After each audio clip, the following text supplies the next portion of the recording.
Hello সবাইকে। তো আজ আমি হেয়ার স্পা নিয়ে চলে এসেছি। আজ আমি বাড়িতেই হেয়ার স্পা করব। তো ফার্স্ট আমি হেয়ারটা ওয়াশ করে নিলাম। তোমাদের কাছে যে কোনো শ্যাম্পু থাকলে সেটা দিয়েই হেয়ারটা ওয়াশ করতে পারো। তো এবার আমি পরিমাণ মতো নিয়ে নিলাম। আমার চুলের লেন্থ অনুযায়ী আমি 4 থেকে 5 চামচ মতো নিয়েছিলাম।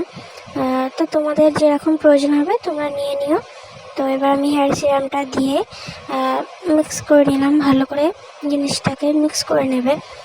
তারপর হেয়ারে অল্প অল্প করে লেয়ার নিয়ে ক্রিমটাকে ভালো করে গোড়ায় গোড়ায় দিয়ে মাসাজ করে করে লাগিয়ে নেবে।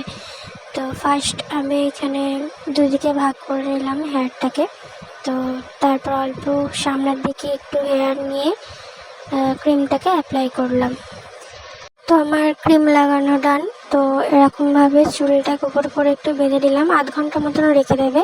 তো আমার যেহেতু টিফিন খাওয়া হয়নি, অনেকটাই দেরি হয়ে গেছিলো, তাই একটু ছাতু করছিলাম। তো এটাই টিফিনে খেলাম। তো আমাদের মিঠু রানী যেই দেখেছে আমি ছাতু করছি, ব্যাস আমি বাটি ঠোকা আরম্ভ হয়ে গেছে। তো ওকেও দিয়ে দিলাম একটু। তো আধ ঘন্টা পর আমি হেয়ারটাকে আমি নর্মাল জল দিয়েই ওয়াশ করেছি। তোমরাও সেটাই করবে, কোনো রকম শ্যাম্পু দেবে না। তো 3 দিন পর তোমরা হেয়ারটাকে শ্যাম্পু দিয়ে ওয়াশ করতে পারো। তো এখানে এই ভিডিওটা আমি এন্ড করছি। তোমরা তো রেজাল্ট দেখতেই পেলে। ভালো লাগলে অবশ্যই লাইক, কমেন্ট অ্যান্ড সাবস্ক্রাইব করে দিও। টাটা।